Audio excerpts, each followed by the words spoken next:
बहुत बहुत स्वागत है जी आपका के फिल्म कास्टिंग एजेंसी में। तो आज हम बात करने वाले हैं हाउ टू सेंड प्रोफाइल।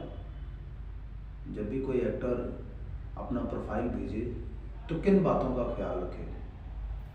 जाने अनजाने में एक्टर ऐसी कुछ गलतियां कर लेते हैं जिनकी वजह से उनका सिलेक्शन नहीं हो पाता। तो आज हम इसी के बारे में बात करेंगे। देखिए, कहीं पर अपना प्रोफाइल भेजना बिल्कुल उसी तरह का काम है जिस तरह किसी नौकरी के लिए कोई आवेदन पत्र भेजना। तो इसे बहुत जिम्मेदारी के साथ और बहुत संजीदगी के साथ करें। तो आइए बात करते हैं कि प्रोफाइल भेजते वक्त किन बातों का ख्याल रखना चाहिए। कहीं से अभी आपको अगर ये मैसेज मिला है कि किसी फिल्म में, किसी वेब सीरीज़ में, किसी सीरियल में, किसी कमर्शियल ऐड में कोई एक्टर की रिक्वायरमेंट है और आपका प्रोफाइल वहाँ पे मांगा गया है, तो सबसे पहले इस मैसेज को ध्यान से पढ़ें या ध्यान से सुनें। क्योंकि क्या होता है कि एक्टर जल्दबाजी में ऊपर देखते हैं कास्टिंग कॉल, नीचे देखा नंबर, झट से सेव किया और फट से भेज दिया। वो देखते ही नहीं है कि रिक्वायरमेंट किस चीज़ की है, किस कैरेक्टर की है, किस एज कैटेगरी की है। अब मान लीजिए कि वहाँ 30 से 35 वर्ष के एक व्यक्ति की ज़रूरत है। एक कैरेक्टर चाहिए जो 30 से 35 की एज का हो। अगर आपकी एज 30 से 35 के बीच में है तो वहाँ अपना प्रोफाइल भेजिए।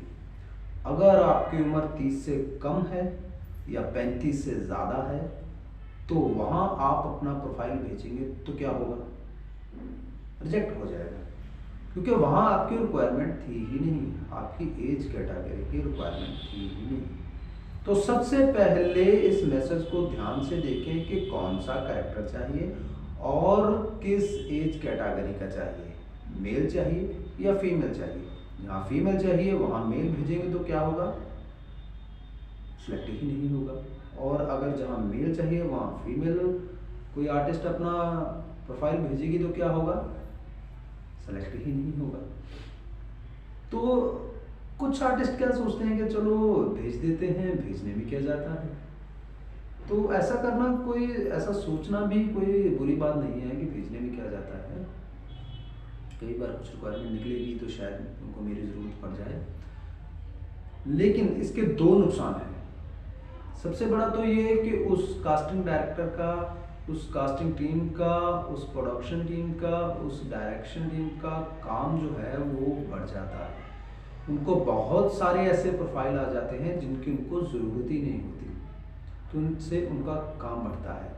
तो वो अपना काम शॉर्ट करने के लिए जो एज कैटेगरी के लोग नहीं होंगे उनका प्रोफाइल जो है डिलीट कर देंगे या आगे फॉरवर्ड नहीं करेंगे। दूसरी बात, आप अगर ऐसे ही बहुत सारी जगह अपना प्रोफाइल भेजते रहे जहां आपकी एज कैटेगरी की ज़रूरत ही नहीं थी, तो कहीं ना कहीं आपके अंदर भी यह निराशा आनी शुरू हो जाएगी कि यार मैं तो भेजता रहता हूँ, मेरा तो कोई सिलेक्शन ही नहीं होता। तो इन सब से बचने के लिए जाहिर है कि आप वहीं पर अप्लाई करें जहां पर आपकी ज़रूरत हो, तो इसके जो रिजल्ट्स हैं वो आपको पॉजिटिव मिलेंगे। अगर आप 10 जगह अप्लाई करोगे तो कहीं ना कहीं आपका सिलेक्शन हो जाएगा। और बात, प्रोफाइल जो होता है वो एक आपका एक तरह का बायोडाटा होता है। तो सबसे पहले अपना एक कॉलम बना के रखें जिसमें लिखा हो आपका नाम, आपकी एज, आपकी हाइट, आपका वेट, आपका ब्यूटल, आपके skin colour, eyes colour, hair colour, आपका phone number, email, address, experience. अगर आप एक्सपीरियंस नहीं हैं तो वहाँ फ्रेशर लिखें, और तमाम तरह के अपने बारे में जो जानकारियाँ हैं वो उस कॉलम में एक परमानेंट बना के रखें। जब कहीं प्रोफाइल भेजना हो तो वो साथ में भेजें। और इसके साथ, इस बायोडाटा के साथ क्या भेजना होता है, आपको अपने कुछ पिक्स, कुछ फोटोज़। अब फोटो भेजने के मामले में आर्टिस्ट या एक्टर्स क्या करते हैं कि बहुत सारी फोटोज़ भेज देते हैं। तो ऐसा बिल्कुल नहीं करना है। आपको अपनी एक फ़ोटो करंट लुक की ही भेजनी होती है। या मैक्सिमम ज़्यादा से ज़्यादा 3 फोटो।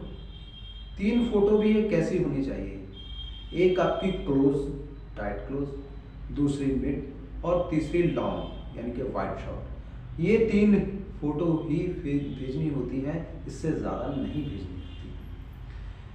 इसका नुकसान क्या होता है कि जब बहुत सारी पिक्स आप भेज देते हो तो कास्टिंग डायरेक्टर या कास्टिंग टीम या फिर प्रोडक्शन टीम, डायरेक्शन टीम, उनके पास इतनी सारी फोटोज आ जाती हैं हज़ारों की तादाद में कि वो चूज़ नहीं कर पाते कि कैरेक्टर की, इस आर्टिस्ट की, इस एक्टर की करंट लुक क्या हो, उनको पता नहीं चल पाएगा। तो आप अपने करंट लुक की ही फ़ोटो भेजें।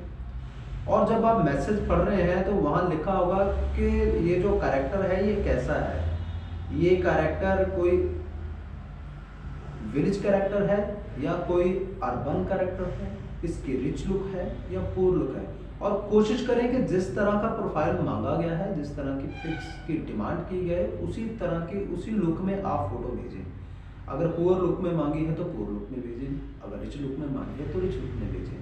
अगर आपने इससे उल्ट कर दिया या कोई भी आपने देखा कि बहुत मेरी एक अच्छी पिक्स है, मैं ये भेज देता हूँ, ये तो सब देखेंगे और बोलेंगे वाह क्या बात है, तो आप ऐसे भेज दें तो क्या होगा कि आप सिलेक्ट नहीं हो पाओगे। क्योंकि जो कैरेक्टर की डिमांड है वही पिक्स भेजिए, तो चांसेस बढ़ जाते हैं आपकी सिलेक्शन होने के।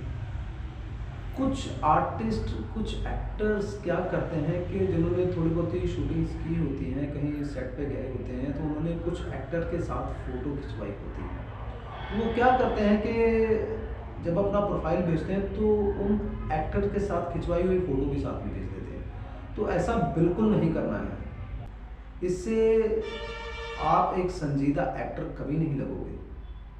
देखने वाले को लगेगा कि यार ऐसे कहीं गया होगा, इसने कहीं किसी एक्टर के साथ फोटो खिंचवा ली होगी, अब ये रोप डालने के लिए हमको भेज रहा है। तो ऐसा बिल्कुल नहीं करना। आपके प्रोफाइल से लगना चाहिए कि सामने वाला व्यक्ति बहुत संजीदा है और अपने काम के प्रति जिम्मेदार है। तो ये एक्टर के साथ आपने जो भी फोटो खिंचवाई है उसको कभी नहीं भेजना।